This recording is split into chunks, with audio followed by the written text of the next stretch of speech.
Do you? And again, people are gonna be like, no, Chris, you don't really need them. Not you. I'm talking about me again. Hey, it's Chris. So, 10 games that I just can't wait to get freaking played in the second half of 2024. Now, before or after this, we'll either have the video that it says my favorites so far of 24 that I've already played, right? The first 6 months of the year. But the back end of the year, folks, the back end of the year is what really excites me, because we're going to see what's truly out there, because there's a lot of stuff delivering, getting to retail, and hitting the table. So 10 games, plus or minus-ish. You know I'm going to throw some honorable mentions here at the end. So tune in to the end, because that's going to get spicy. But 10 games, no particular order. No particular order, because that's no fun, right? And yeah, I put the names of the games in the description down below, because I think it's rude not to.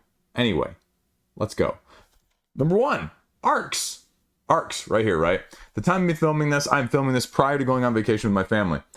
And we're going to be up in the middle of nowhere for a week. And my family is going to be stuck with me. They are stuck with me. I'm not stuck with them. They are stuck with me. And I'm going to be bringing Arcs with me. Now, the real question is, am I going to bring this thing with me? Or am I going to bring just the core box? And truth be told, I'm probably just going to bring the core box because size matters.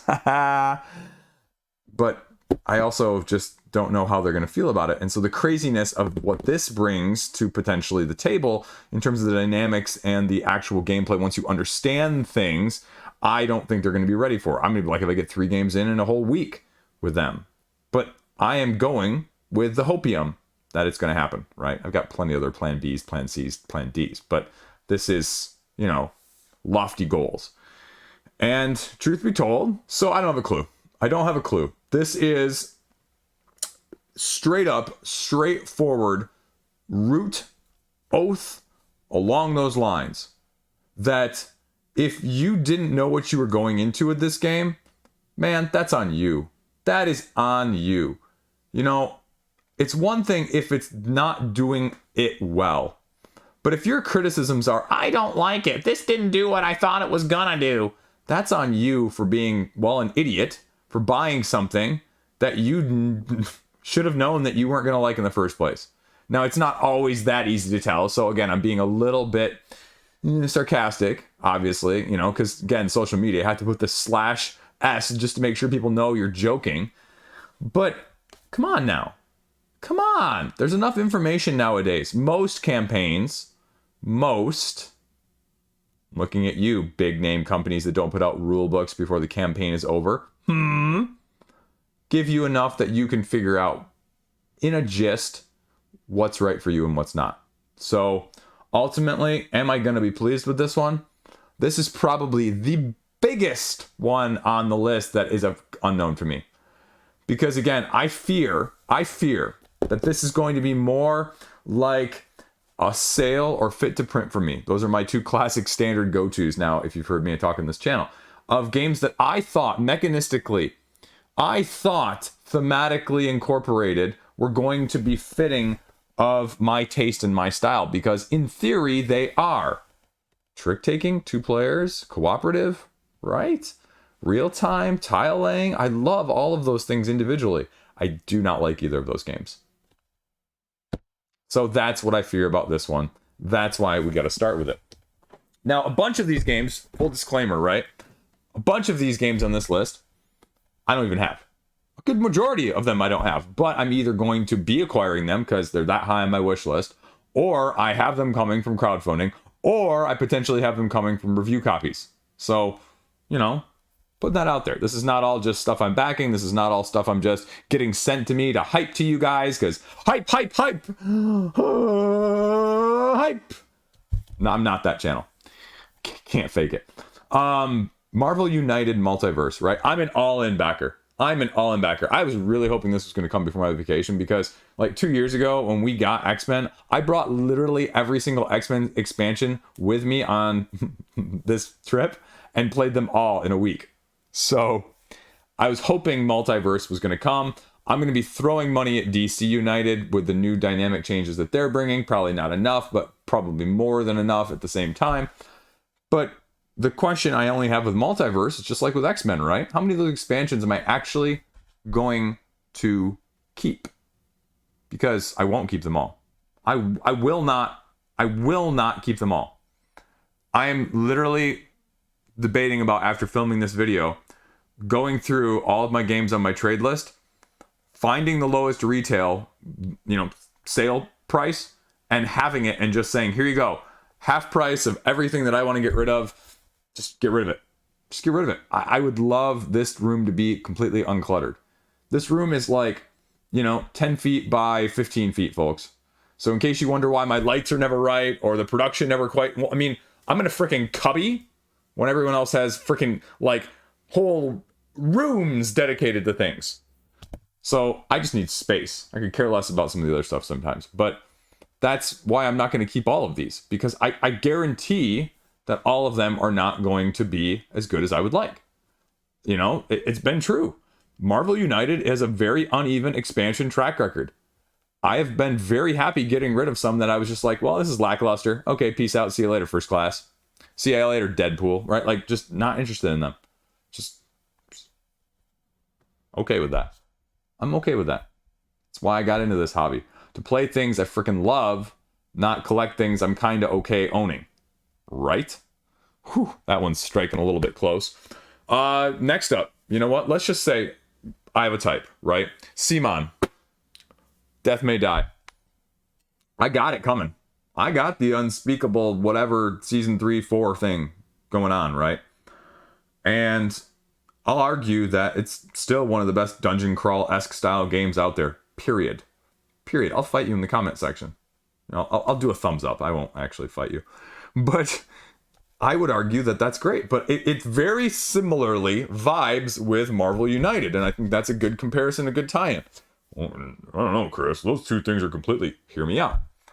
Because you end up with a bunch of monsters, a bunch of bad guys, and a bunch of heroes investigators, a bunch of heroes, respectively, of course, right? We're talking about each game there, comparatively, that you have way too many of. The heroes aren't all drastically different enough. Investigators, anyone? The villains and the bad guys maybe are giving you more, but, at some point, saturation is saturation. So do you need all of the other stuff with the stretch goals and the 4s and the 3 different expansions and the, whatever else it may be, right? No, you don't. This with the unspeakable box from the first one is more than enough. And I worry a little bit about setup teardown with this one. Because again, laying all these tiles out every time, finding them, organizing them is a bit of an issue. And so now if I'm going to have double, I worry about it from that aspect of things. No, I don't have any of the giant freaking Cthulhus. That thing is ugly as all get out. No, I don't have a giant Galactus. That thing is ugly as all sin. That's not why we're talking about in this video. I don't know how I get diverged on that. Squirrel, what? So that's what we're interested in, though. I mean, it's more of a really freaking good thing. And that tests the point of both of these. How much of a really good freaking amazing thing for you can you have, right? Because you will reach a saturation point, period. Mythic Battles, Aeon's End. Those are 2 for me. What is it for you? And where is that line? Are you aware of where that line is? Right now, I'm bordering on that with Marvel Champions, too. Again, just being honest.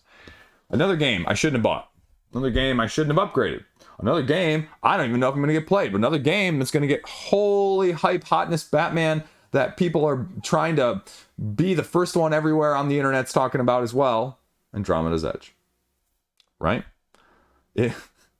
If Arcs was Oath in Space, then, well, Andromeda's Edge is Dwellings of Elderville in Space. Again, if you're taking this too seriously and you're going to come at me in the comment section telling me about the differences between the two and how they're not actually the same game, Chris, and the dynamic differences and the asymmetric, you know what? You're missing the point, though. It's because these are heavy games with similar overlap, similar style, similar audience that will inevitably go head to head, just like with this or other ilk of saying, do you really need them both? Do you?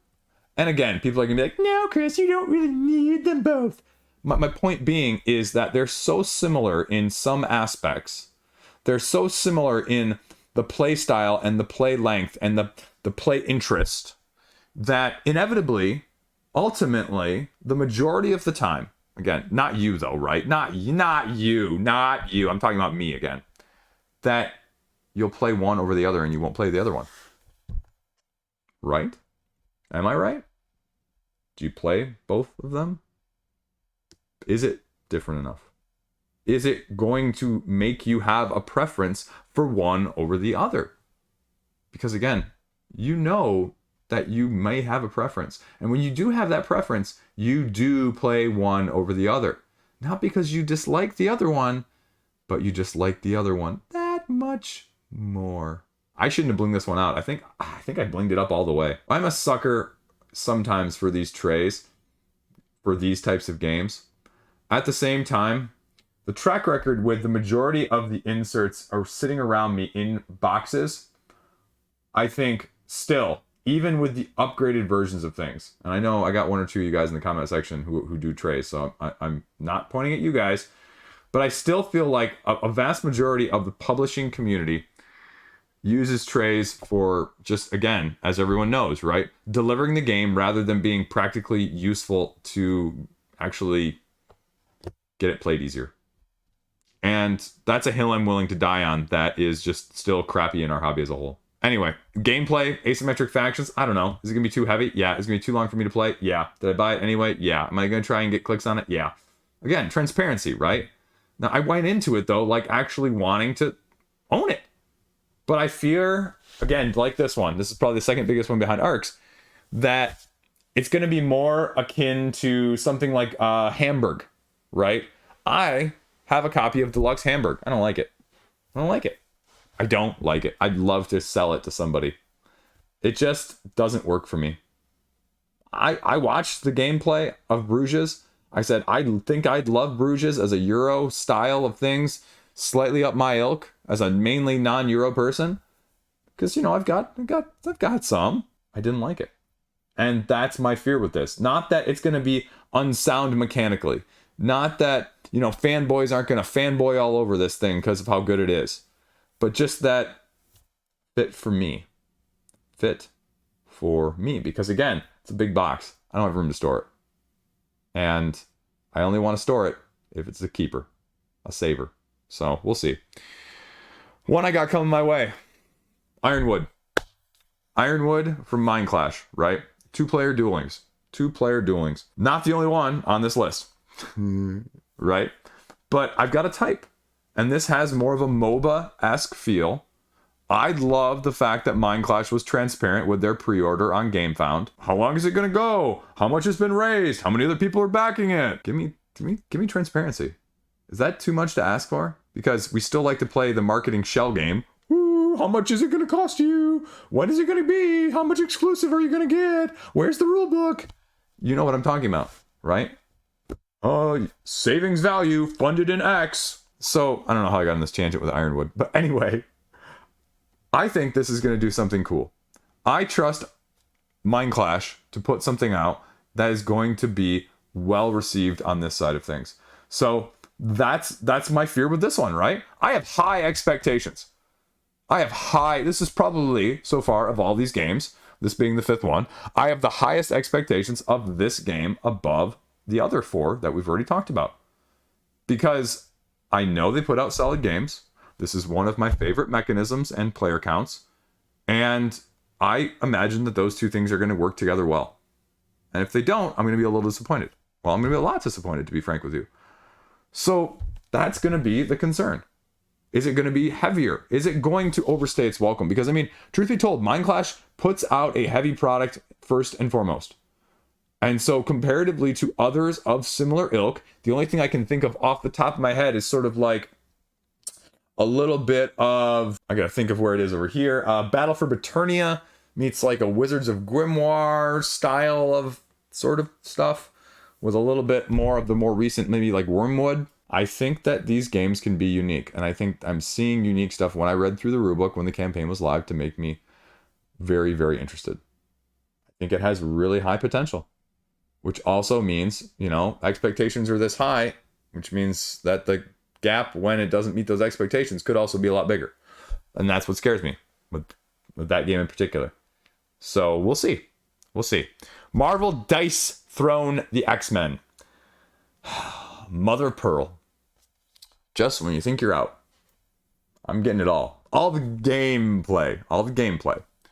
I did not bling this out for $500. I still can't believe, twofold, on social media with the people talking about this game. One, just the massive amount of idiot haters that really feel like they're owed something or owed a certain design style or owed a certain character when these are getting put out. Yeah, we'd all like different stuff. That's not what you're owed, though. Screw you. You're not owed anything. On the other side of things, you have these people that are saying, this is the greatest value ever to pay $500 to $600 to make Dice Throne a lifestyle game. Like, folks, really? Really? That is consumerism and capitalism catching up with you and you getting caught up in the hype train, folks. Pump the brakes there for a second. I don't care if this is your favorite game ever. That's a hell of a lot of money to spend on any game like this, period. Hypocrite in chief right here, right? We were just talking about my all-in for Multiverse. But I'm also not the one saying, everything for Multiverse is going to be awesome! We were watching the Lego movie earlier today. Everything is awesome. You know, so that's why, again, I'm not going to say that with Dice Throne. Just this overwhelming toxic positivity is almost, not as, but almost as irritatingly troublesome as the toxic negativity. Toxic negativity still wins, hands down, far and away worse, but it's out there too. Keep the heroes out with the expansion. We're going to have that well before I think actually it gets delivered. So I'll have some thoughts on that as one of my top 10 games of 2022, I think. 2023? I can't even remember. Like, pandemic screwed things up in a lot of ways, right? Like, trying to remember, like, someone was commenting online, oh yeah, back when this was going on, and they're like, oh yeah, the 12-year pandemic that just messed everyone's time frame up, right? Didn't it feel like that? So keep the heroes out. Just more of a tower defense, reverse style, thematically incorporated cooperative game where you're the monsters taking out the bad guys as they're invading your dungeons, and the scenario driven and the aspects of it, and now the big bosses that you're gonna I'm excited. I'm excited. Which again, getting excited makes me trepidatious because I want things to be good, right? Like when I do like the don't back it or the don't buy it videos or the don't, back this specific game video, whatever it may be, right? I think people, I think they're getting better, but at the same time, I still get those comments that are like, Chris, you're so negative. Why do you do this? You're so like, folks, I want these games to be good. But let's be honest here too. This is a business. And so we all can think of games where corners were cut, where expectations weren't met, where mechanics weren't fully fleshed out, where rule books weren't out for almost a year after the campaign closed. They're getting a free loan, and we have to be a little bit accountable too there. If you just throw your money at anything that walks with a dungeon crawl and a mini, well, guess what, folks? You're going to see a lot more of it just in that line. So, but with your wallet, be smart about things. It's okay to back things, but be smart. Be smart. So, we'll see. How'd I get on this? So then, Evenfall. I'm going to pick up a copy. I haven't been lucky enough to score a review copy, right? Transparency here. And I think I'm just going to pick it up. I think I'm just going to pick it up at retail and see, because the expansion has already been announced and the rulebook has already apparently come out online at the time of me filming this. So people are really excited by the expansion, right? That's what I said with Veil of Eternity. Need an expansion already. And so people are liking Evenfall better than Veil of Eternity. And we'll see, as a mid-weight engine build with a slight, I believe, worker placement theme or incorporation with multi-chaining combos. Should I buy things at retail? No, I have a horrible track record at retail. That's what makes me scared about this one. My reputation for buying at retail is awful. Trading, slightly better. Crowdfunding, slightly better. Otherwise, I don't know. But people like it so far. And we're going to see wide mass retail availability around the time of me filming / airing this. So we'll see. 2 games I have in my collection. I, truth be told, haven't gotten them played. One, I grabbed it because I wanted you to actually know I have a copy of it. Imperium The Contention. which is from Contention Games, which we'll talk about in a second. Contention Games, if you know where I'm going. This is a 4X asymmetric 6-faction based card-driven game. It was a Grail game. It's a Grail game for a lot of people right now because it's out of print. It's out of stock. It's unavailable. The deluxe version really only gave you a solo, but people are charging like 3 times as much for the deluxe version as, not, and that's the only difference really. But if you're lucky, patient, and sometimes, knowledgeable, you can pick up a copy for not too bad. Picked it up on Board Game Geek by just subscribing to the page and timing it luckily with somebody who wanted to get rid of it on a not super charged up price. I have no idea if I'm going to like this. I love the idea of it. I think it's going to fit. I think I'd love to try it with my wife and the family, or the gamer group, to be honest with you, even better, but hasn't been able to break or crack the rotation yet. I mean, I'm glad I didn't pay, top dollar for it. And I know I could recoup it, but I didn't buy it to recoup it, right? I bought it to enjoy it, because that's why we do this in the first place, right? This isn't 10 games I'm going to resell if I can't like them in the first place video, right? I can do that. It's bait right there. I'm not going to do that right now. Ha! Just kidding. And then the other one, still sitting unplayed, Aqua, the biodiversity game. The sort of lighter Cascadia version of things. Those elements going on. Tile laying driven resource management. I have no idea. Again, that was a retail pickup earlier in the year, like 3 months ago. Hasn't cracked the rotation, hasn't sniffed the rotation anywhere close. It's light, should be really easy. I think my wife would really like it. That's why I picked it up in the first place. Again, one of those where it's lost in the shuffle. And I think that's the fear with a game like that coming out in like, I don't know, what was it, like January or February? Where by the time we get to November, when people are already putting out their top 10 lists of 2024, right? Because you don't wait until December, because then you miss the super early window of being one of the first people to say first. So that's the problem with it, is a lot of those games they go under the radar. And to be frank, they're just overshadowed and forgotten about, because who looks back that far? What idiot looks back that far of stuff they've played, 6 months, even a year or two? I'm joking, because I do the yearly look backs of, like what was last year, what was 2 years ago, what was 3 years ago. So I'm making fun of myself there, in case you're unfamiliar, right? It's not me throwing shade on other people, because again, I have to clarify that, because otherwise people are gonna be like, oh, Chris is showing shade on blah blah blah blah blah. I could care less. I throw shade on myself, right? So that's 10 right there. So honorable mentions, and we have a few, but I'll go over those a little bit quicker.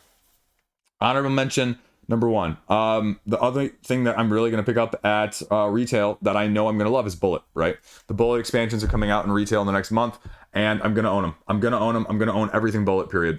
I'm going to support them at retail instead of on the crowdfunding, and I'm okay with that whatsoever. I love it. And again, it's one of those games I was alluding to earlier. Do you have enough from a saturation standpoint? And the honest answer is yes. That does not stop me one bit whatsoever with that game. So it's just fantastic. I love the mechanism of pulling real time and mitigating with asymmetric abilities and finding the one or two that work for you so freaking well, and then beating it to death in that sense. We'll just go back to Contention, Slay the Spire. I've been really tempted to pre-order this at retail. People are scalping again the deluxe pledge for like 100% the cost. So I just am not paying $300 for what they're offering and what they were offering on the crowdfunding side, when I can get the pre-order from retailers for just under 100 or around 100.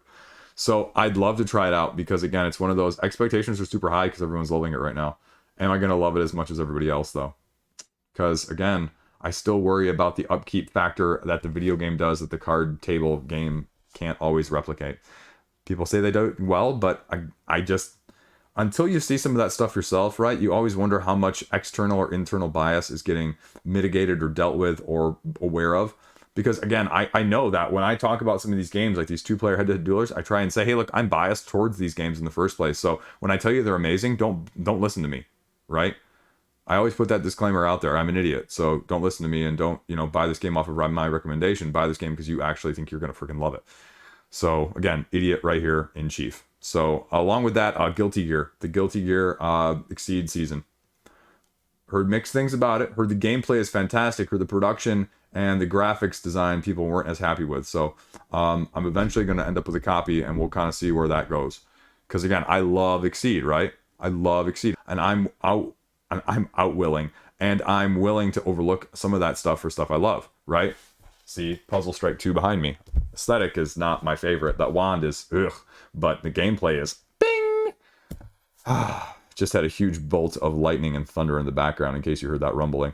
Then we'll talk about Space Base Genesis, my wife's favorite game, Space Base. So, and I've heard mixed things about people saying, well, I don't know if it's as good as Shy Pluto. I didn't like Shy Pluto. My wife didn't like Shy Pluto. This just is more good stuff. So I have absolutely no qualms about getting it, and I think it's going to be a great addition to spice it up just a little bit, because I have literally won in almost 30 games of that, and maybe it'll actually give me a chance to beat my wife. Probably not, though.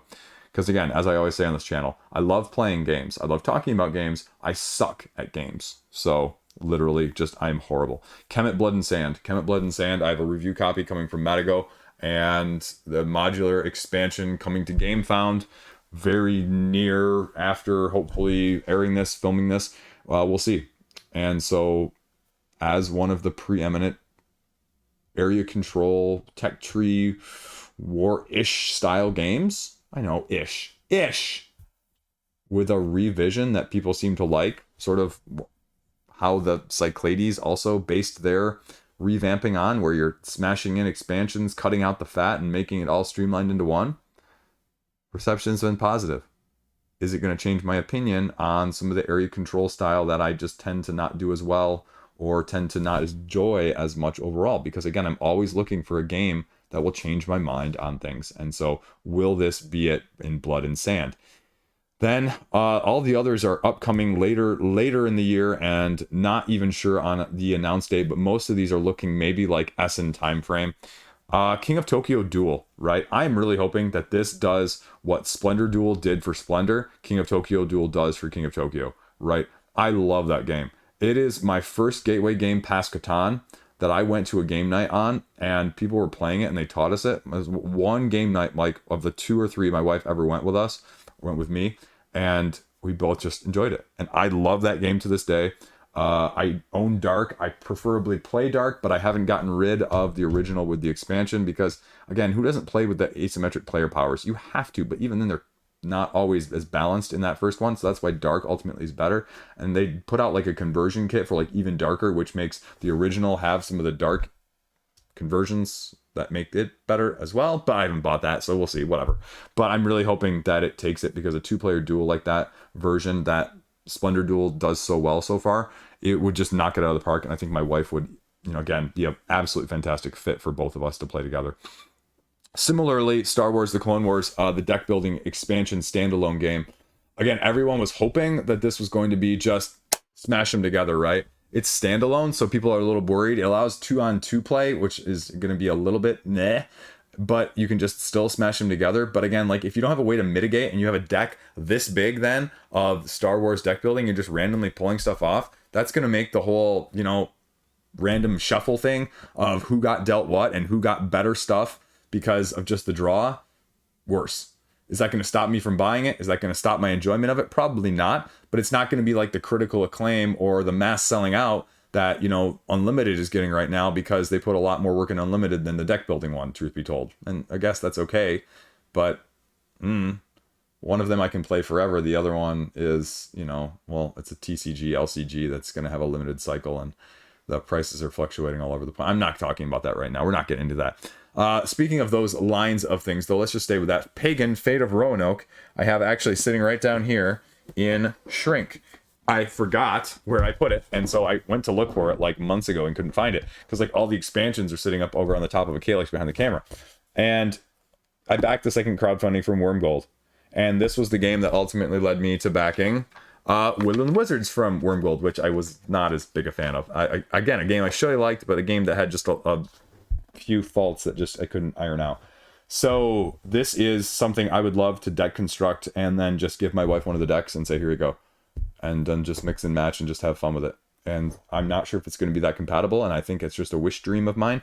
We'll go with that phrasing. It doesn't make sense, but you know what I'm saying. You can see it's still in shrink, like, right? I literally just found out where it was, and it was just sitting right behind me the whole time on that shelf. Then a few last ones here. GIPF MATRX.